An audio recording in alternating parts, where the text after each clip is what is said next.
깊이 있는 분석과 새로운 시각이 함께합니다. 네, 한 번에 이해하는 경제 토크쇼 경제 현장 오늘 시작합니다. 없던 셈 치고 새로 시작하면 안 될까요? 청년들은 올해를 지우고 싶은 해라고 말합니다. 그도 그럴 것이 지난달까지 취업자 수는 9개월 연속 감소했는데요.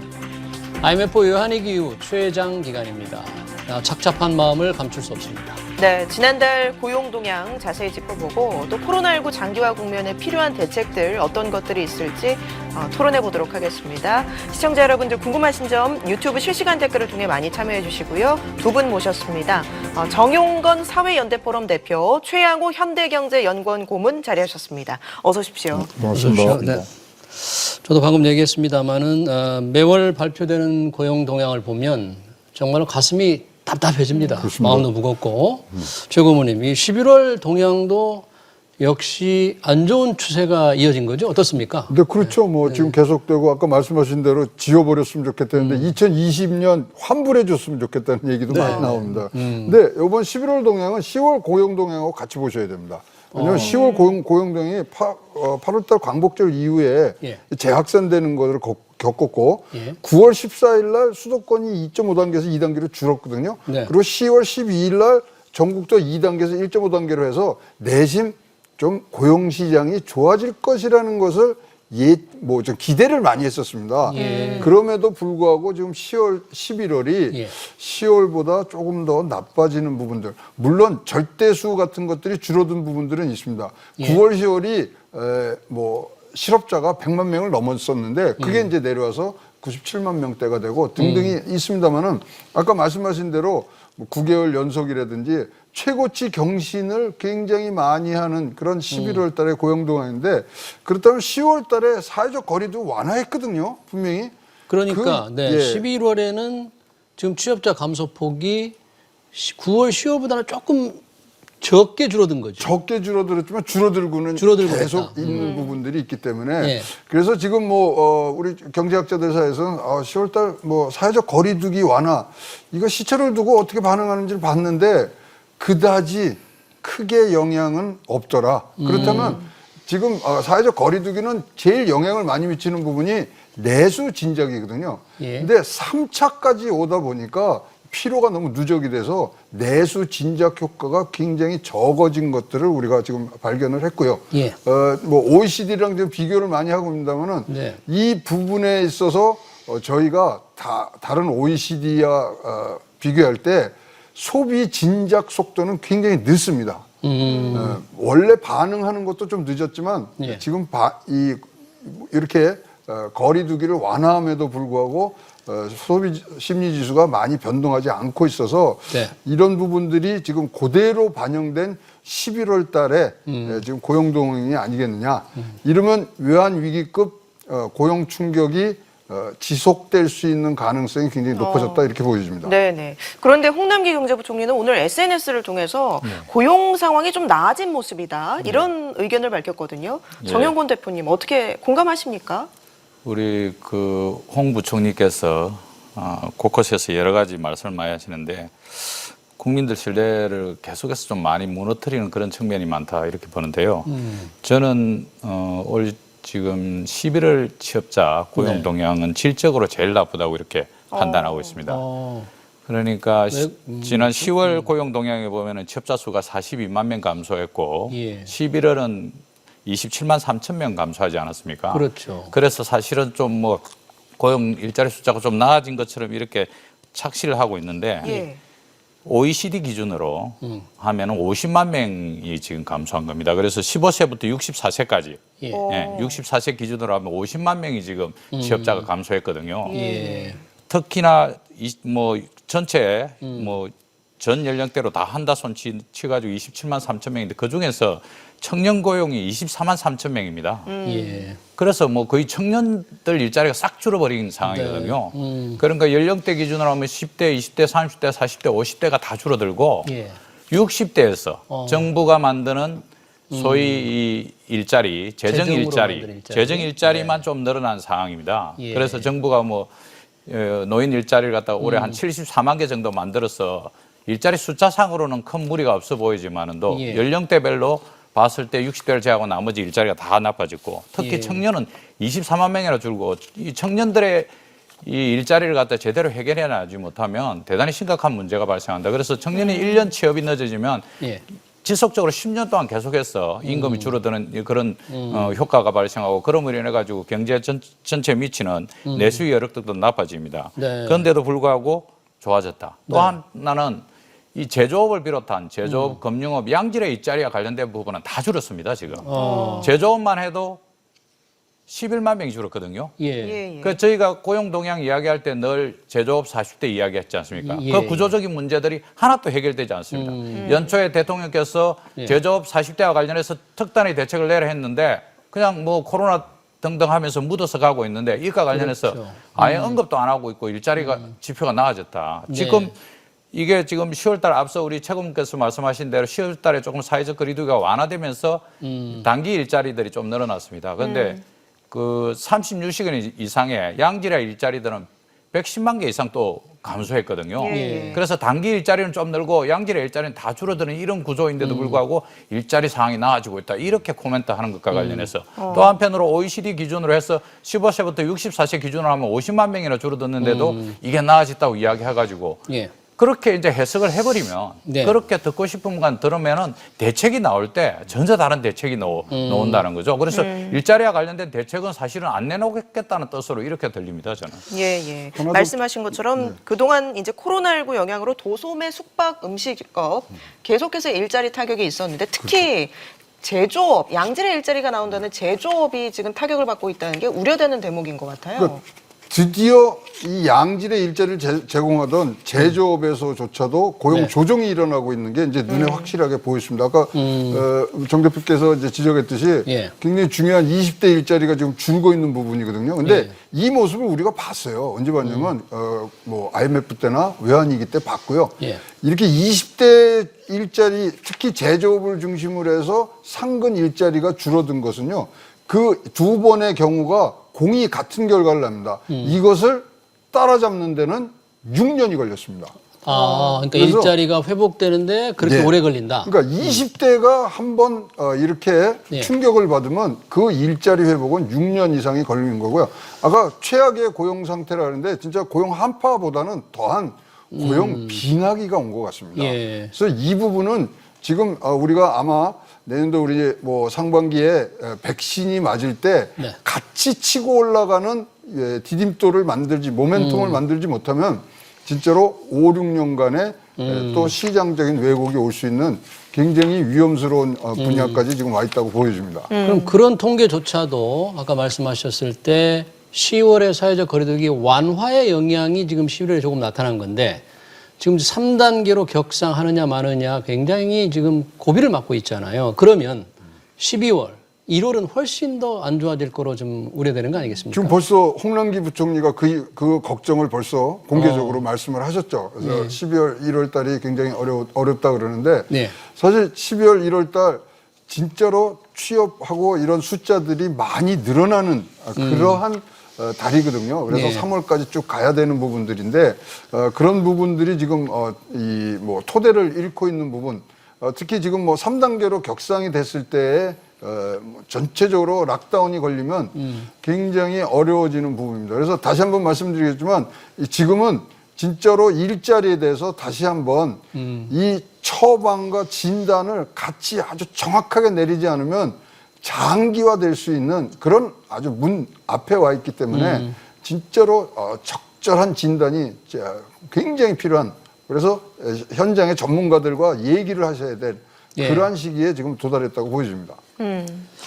지금 특히 뭐, 네, 고용 말씀하시죠. 상황이 모두가 어려운데 특히 어려운 계층, 고용 취약층, 뭐 자영업자들 이런 분들이 아닐까 싶어요. 그렇습니다. 지금 자영업자 숫자도 뭐 전년 대비해가지고 계속 줄어가지고 지금 이제 전년 대비해서 10만 명 이상 줄어가지고 지금 뭐 이제 650만 명 수준으로 내려와 있습니다. 그리고 특히 이제 뭐 생계를 유지해야 되니까 결국은 이제 자기들이 데리고 있던 고용은 다 이제 계속해서 줄입니다. 고용은 계속해서 줄여가지고 실제로 고용이 없는 자영업자는 15만 명 정도 줄어가지고 이제 417만 명이고 이제 고용은 있는 사람들은 얼마 되지도 않는 이런 구조로. 그래서 네. 생계를 유지하기 위해서 혼자라도 할 수밖에 없지만 고용원들은 다 내보내는 이런 구조이고요. 예. 여전히 뭐 이제 무급가족 종사자들도 당연히 줄어들 수밖에 없기 때문에 자영업자들의 어려움은 뭐 지금 뭐 감당할 수 없는 수준이고요. 네. 버티기 힘든 수준으로 이렇게 가고 있는데도 불구하고 이 부분과 관련해서 그냥 일자리가 나아지고 있다 이렇게 해가지고 경제부총리가 그렇게 오독을 하면은 정부의 대통령이나 또 국회도 그렇게 보고를 한단 말입니다. 네. 경제 성장률도 마찬가지입니다. 우리나라가 비교적 OECD 국가 대비해서 그나마 선방하고 있는 거죠. 그래서 올해도 뭐 마이너스 0.8% 정도, 내년에는 3% 정도 성장한다고 이렇게 보고 있는데 문제는 지난번에도 말씀드렸지만 문제는 우리나라의 이 반등이라는 것이 K자 반등이라는 거 아닙니까? 그죠? 예. 그래서 대기업, 괜찮은 일자리 이런 거는 괜찮지만은 자영업, 중소기업, 뭐 영세 특수고용 노동자들 이런 사람 대단히 어려울 수밖에 때문에 보편적인 수치로 가지고 그렇게 오독하면은 대책이 안 나온다는 거죠. 예. 그 자영업자 당장 뭐 지금 정부가 3조 정도 예산을 갖다 추가했지 않았습니까? 연말에. 그래서 뭐 558조 예산을 갖다 했는데 그 돈으로 가지고 과연 자영업자들 어떻게 보호할 것이냐. 2차 재난지원금이 7조 8천억 들었는데 지금 뭐 거의 3차에 준하는 셧다운 상태에 들어가야 되는 상황인데 겨우 3조 마련 해놓고 제가 지난번 방송에도 했지만 그러다가 또 1월, 2월에 또 추경한다고 또 할 거다. 이렇게 했는데 1월, 2월에 추경하는 거 안 하는 거 지켜봐야 될 상황으로 지금 가고 있는 것 같습니다. 네. 방금 말씀하실 때 이제 고용원 있는 자영업자들이 이렇게 힘들다는 것은 자영업의 이 고통이 가중되잖아요. 이제 3단계로 격상이 된다면 훨씬 더 어려울 텐데 가장 힘든 게 이제 임대료 아니겠습니까? 그렇죠. 그러다 보니까 임대료를 아예 올리지 못하게 하거나 아예 깎아주거나 또는 면제 주자, 강제로 법으로 좀 해보자 이런 얘기가 지금 더불어민주당에서 법안이 지금 논의가 되고 있는데 그렇죠. 어떻게 보십니까, 최고위원님? 이 임차인들의 고통은 충분히 이해는 되는데 그러니까 뭐 영업을 지금 제한을 받고 있기 때문에 영업을 안 하더라도 나가는 것은 임대료이기 때문에 이제 뭐 임대료에 대한 지금 절감이 필요하다. 뭐 공유할 수 있는 분명히 생각이기는 합니다만은 자, 이 임대인과 임차인을 이렇게 나눠서 생각해서는 절대 안 됩니다. 이거는 사적인 계약이거든요. 예. 사적인 계약을 해서 이거를 이만큼 내겠습니다 했을 때는 이 두 사적인 계약에 정부가 절대로 들어가서는 안 되는 그런 우리나라의 헌법상의 이 사적 재산권의 보호 등 여러 가지 지금 조치가 있는데도 불구하고 시장 교란을 들어옵니다. 이것의 해법은요, 다른 게 아닙니다. 임차인, 임대인, 그리고 임차인, 임대인을 엮어주는 대출이라는 금융권, 여기가 사회적 합의가 이루어지기 전에 임대료를 인위적으로, 그리고 시장 반대적으로 들어가면 결국은 이 모습은 지난 300년간 봐왔던 겁니다. 다 시장 교란으로 인해서 이 임대업이라든가 뭐 시장에 굉장히 불편한 이 결과들을 가져왔던 것이 우리의 역사인데 예. 우리 경제학자들이 얘기하는 것 중에 재미난 게 하나 있습니다. 도시를 파괴하는 제일 좋은 방법은 전쟁. 그보다 더 좋은 방법은 정부가 임대료에 개입하는 것이다. 이런 얘기가 정부가 나옵니다. 임대료 개입하면 도시가 파괴된다. 네, 도시가 완전히 왜냐하면 자 우리가 뭐 건물을 하나 있더라도 임대료에 시장적인 수요와 공급이 맞아서 되면 건물도 고치고 네. 그다음에 또 다른 신규의 공급 수요를 넣는데 이런 식으로 정부가 임대료에 들어오기 시작하면요 건물을 방치하기 시작합니다. 그러면 그때부터 거기는 할럼이 되면서 이것이 망가졌던 예가 지금 외국 사례의 300년 역사고요. 특히 이렇게 정부가 요번처럼 자기네들이 한 행정 조치 아닙니까? 영업을 못하게 한 것. 예. 그건 정부가 한 행정 조치인데 그것에 대해서 부담을 오롯이 임대인만 전가한다는 부분들은 어떤 또 균형성에서 안 맞고요. 하여튼 근본적으로 우리나라 헌법에 있는 사유재산권이 이렇게 지금 어떠한 이유에서라도 이것이 훼손되는 것은 굉장히 후폭풍이 두려운 그런 결단이라고 보여집니다. 네. 지금 화면에 나가고 있습니다만 임대료에 대한 이제 여론의 반응은 어떨까요? 리얼미터 조사 결과 자율에 맡겨야 한다는 의견이 49%, 의무적으로 낮춰야 한다는 의견이 39%. 일단 자율에 맡기자는 의견이 10%포인트 정도 높습니다. 예. 뭐 저는 뭐 비교적 합리적인 국민들의 의사라고 이렇게 보는데요. 실제로 이제 뭐 대단히 어려운 사람들이 사실은 자영업하는 소상공인들 거기서 가장 큰 부담이 이제 뭐 정부가 카드 수수료도 일정 부분 낮춰줬고 했기 때문에 실제로 이제 임대료가 가장 큰 문제입니다. 그런데 이제 셧다운 돼가지고 사실은 장사도 못 하고 있고 길거리 지나가는 카페든 식당이든 거의 다 지금 문을 닫은 이런 상태인데 이 임대료는 그냥 내려 하니까 사실은 뭐 죽을 지경인 건 맞고요. 그래서 이것을 어떻게 풀어갈 것인가의 문제와 관련해서는 저는 당연히 임차인이 법상에도 나와 있을 뿐만 아니고 원체 어려우니까 이거 감면과 관련해서 뭐 요청을 해야 된다고 봅니다. 요청을 해야 되고 깎아달라는. 깎아달라는 요청을 하고 임대인도 적극적으로 여기에 임해야 된다고 생각합니다.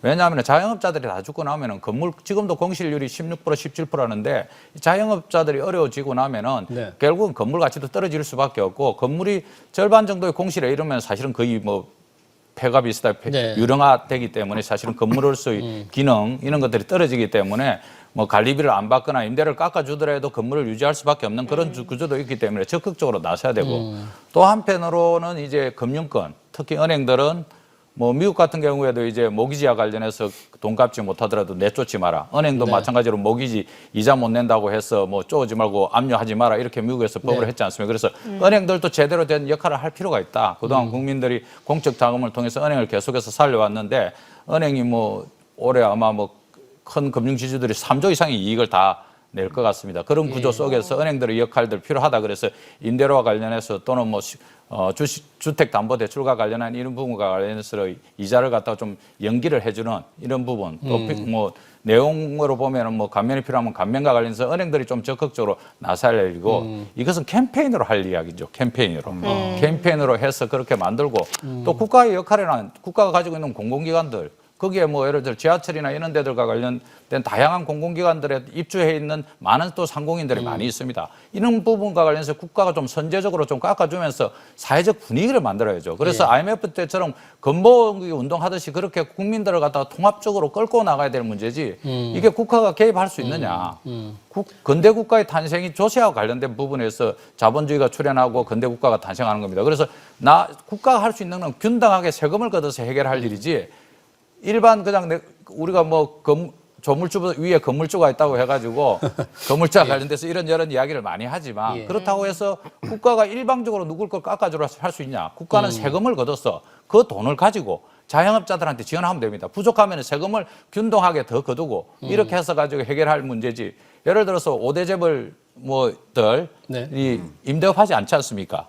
그분이 부자입니까? 그러면 혹시 퇴직하고 건물 하나 겨우 조그만 거 사가지고 그 임대료 받아가지고 생활하는 사람이 부자입니까? 그런데 그거 하나 가지고 살아가는 다양한 계층의 임대인들도 있는데 이 사람들이 그냥 뭐 생으로 해가지고 50% 깎아주라 이렇게 한다는 그 접근 자체가 제가 봐서는 근대 국가의 탄생과 관련된 고민이 부족하다 실제로 이렇게 보입니다. 지금도 이 착한 임대인이다 이런 표현을 쓰고는 있습니다만 깎아주는 임대료의 절반 정도를 세액공제하게 돼 있는데 이것으로는 좀 부족하다는 거 아니겠어요? 좀 더 이거를 활성화 좀 늘리거나. 그리고 지금 법을 새로 만들 필요조차도 없습니다. 이거 그래요? 상가임대차 보호법 11조에 나와 있거든요. 이게 경제상황 변동이 있을 땐 임대료 인하 인상 가능하도록 돼 있습니다. 그래서 이거를 가서 지금 정부가 이렇게 뭐 인위적으로 개입하는 게 아니라 뭐 분쟁 조정위원회를 통해서 가는 사적인 이 사인 간의 계약을 지금 계속 할 수 있는 부분들이 있기 때문에 따로 법은 만들 필요가 없다고 보여지고요. 지금 그렇게 말씀하신 뭐 착한 임대인 이것이 소위 말하는 사회의 합의 캠페인이 구성되는 부분들이거든요. 뭐 이거 지금 뭐 굉장히 뭐 우리 지인들하고 많이 뭐 만나서 얘기합니다만은 뭐 얘기할 때마다 결론은 그거예요. 아니 그럼 국회의원 세비부터 깎아주세요. 세비. 국회의원은 코로나가 와도 세비에 걱정 안 하는 거 아닙니까? 내년도에 또 인상한다며. 어떠한 사회 지도층에서 이것을 끌고 나갈 때 솔선수범을 보일 때 임대인과 임대차 계약이 이런 물결을 타고 가는 거지 인위적으로 들어가면 아까도 말씀드린 대로 도시를 파괴하는 가장 효과적인 방법 임대료 개입입니다. 그런데 워낙에 임차인들이 힘이 들고 또 임대인과 협의를 해서 임대료를 좀 깎아달라고 하는 게 이 생각만큼 잘 안 되거든요. 그러니까 정부가 어떤 가이드라인을 주거나 해서 좀 더 지원을 좀 늘리거나 하는 좀 좋은 묘책을 찾았으면 좋겠는데 외국은 뭐 어느 식으로 어떤 방식으로 하고 있는지 모르겠어요. 그러니까 뭐 미국 같은 경우가 이제 그 대체로 모기지로 이제 주택을 구입하고 네. 새 살고 이제 새 사는 사람들 돈 받아가지고 모기지 이자 내고 이런 구조인데 미국도 했던 것이 이제 내보내지 마라. 네. 그리고 은행에서 이자 안 낸다고 해가지고 압류하지 마라. 퇴거하지 못하게 해라. 이 정도 수준이고요. 또 한편으로 할 수 있는 게 예를 들어서 뭐 지난번에 국회가 전세와 관련해서 뭐 5%로 이렇게 제한하는 그런 방식으로 이후 계약할 때 상한을 정한다거나 이런 것과 관련한 부분들도 여러 가지 무리는 있지만 그렇게는 할 수 있겠지만 예. 지금 당장 어떻게 해가지고 30% 깎아주라, 50% 깎아주라 이런 것과 관련해서 법적으로 강제할 수 있는 방안이 있는가 하면은 사실은 어렵죠. 그렇게 할 수도 없는 거고 그러니까 좀 정부의 정치를 해야 되는데 이걸 갖고 자꾸 법을 만들어서 어떻든 강제해 보려고 이렇게 접근하면 네. 어렵다. 지금 아마 최근에 뉴스에서 뭐 정치인들 총리나 또는 뭐 경제부총리나 상가 간 거 텔레비 한 번도 나온 적이 없습니다. 그죠? 네. 상가 한번 가보시고 자영업자들 한번 만나보시라니까요. 만나볼 수 있는가. 무서워서 못 만나고 있는 거 아닙니까? 냉정하게 이야기해서. 예. 근데 가보시라니까요. 어느 나라 역사에 있어서 어려울 때 서민들 안 만나고 이런 한 경우가 별로 있습니까? 직접 나가서 겪어보고 이게 문제가 뭐면은 정말 임대인들한테 하소연하고 정부가 이렇게 어려우니까 우리가 한번 해봅시다. 그 대신에 국가는 어떤 역할을 하겠습니다. 금융권에서는 어떤 역할을 하겠습니다. 이렇게 해서 접근해야 될 문제지 법으로 해가지고 가능하겠습니까? 예. 그래가지고 그 예를 들어서 임대료가만 묻고 사는 사람들 뭐 대출해가지고 받은 사람들 이런 사람들과 관련한 문제는 그건 또 어떻게 해결하겠습니까? 예. 그러니까 보편성만 가지고 또는 뭐 당위만 가지고 이렇게 접근해서는 풀리지 않는다고 저는 보고 있습니다. 사실 임차인이 굉장히 고통을 겪고 있는데 때로는 임대인 중에서도 은퇴하고 작은 상가 하나의 수입, 월세 수입으로 사는 분들도 꽤 많기 때문에 그럼요. 임대인들이 강자만은 아니에요. 그럼요. 예. 아니, 그 건물 사기 위해서 대출 받았으면 대출 그렇죠. 이자를 내야 되죠. 그다음에 건물 뭐 관리비 내야죠. 감가상각비 내야죠. 그리고 그다음에 최근에 이 건물에서 나오는 수익률이 뭐 예년 같으면 3, 4%까지 나왔습니다. 근데 요새는 1% 중반대거든요. 그러니까 이걸로 진짜로 연명하는 부분들은 연명하신 부분들은 굉장히 이거는 타격이 클 수밖에 없고요. 예. 사실 이걸 법제화한다는데 법제화할 수가 없습니다. 헌법 13조 모든 국민은 소급 입법에 의해서 재산권을 박탈당할 수 없다. 그러니까 앞으로 신규하는 거에만 이거는 뭐 적용이 되거든요. 예. 근데 이렇게 시장 교란이 돼 있는 상황에서 임대료를 사적 계약으로 맺지 않고 이런 공적인 그런 조치에 의해서 간다. 그러면 시장 공급이 끊어집니다. 지금 내년도에 잘 보시면은 굉장히 지금 뭐 우리 투자들이 많이 늘어나는 것 같지만 예. 민간 건설 투자는요 마이너스 25%입니다. 부동산이 이렇게 줄어드는데 여기에 이런 것까지 나온다 그러면은 이 소위 말하는 법이라는 것은 항상 상호주의라는 것을 생각을 하고 해야 되는데 한쪽만 보는 이 풍선 효과를 지금 보질 못하는 것 같아요. 임대차 입법, 그다음에 토지거래 허가제 다 지금 뭐 좋다고 얘기를 했지만 전월세 올라가요. 토지거래 허가제를 하니까 주변 땅값 올라요.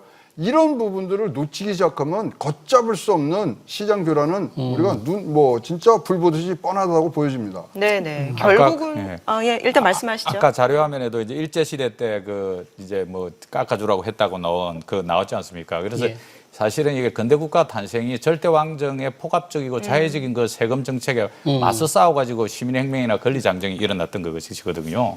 그래서 반드시 조세 법률주의를 통해서 국민한테는 균등하게 세금을 통해서만 거두라 재산권에 침범할 수 있지. 그게 헌법에 나와 있는 거, 59조에 나와 있는 건데 침범할 수 있는 거지. 그 외에 거 해가지고 뭐 임대료를 네가 얼마 깎아주라 이렇게 시작하면은 뭐 임금을 너한테는 얼마 줘라 뭐 이런 식으로 이야기하기 시작하면은 국가의 역할이 뭐 사적용으로 너무 들어와가지고 감당도 안 되고 그것과 관련한 반발도 크기 때문에 이 부분과 관련해서는 캠페인으로 정말 현장에 찾아가서 임대인들 설득해서 가능하시면 협상에 임해가지고 조금이라도 깎아주고 형편이 되는 사람은 좀 더 많이 깎아주고 그런 부분과 관련해서는 정부가 세금을 갖다가 감면해주고 또 재정적으로 지원해주겠다 이런 것과 관련된 상호 좀 큰 합의들 그런 것들을 만들어내는 그 정치인들의 노력들 국회에서 앉아있지 말고 현장으로 가보십시오. 자영업자들이 얼마나 어려운지 특수고용 노동자들이 얼마나 어려운지.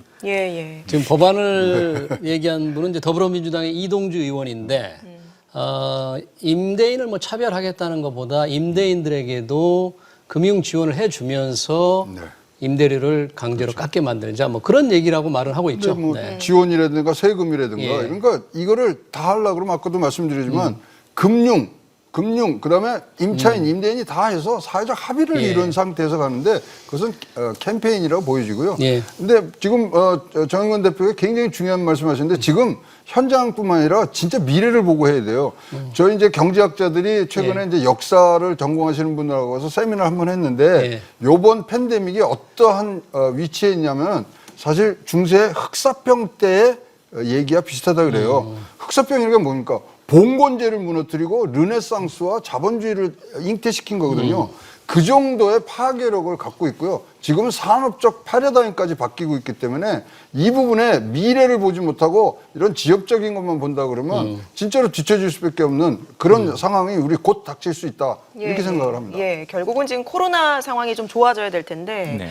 지금 뭐 하루 확진자가 1,000명을 넘어섰고 3단계로 거리두기가 격상되는 게 지금 임박해 보이는 상황이에요. 네, 예. 3단계가 될 경우 우리가 경험해 보지 않았는데 어떤 것들이 달라집니까?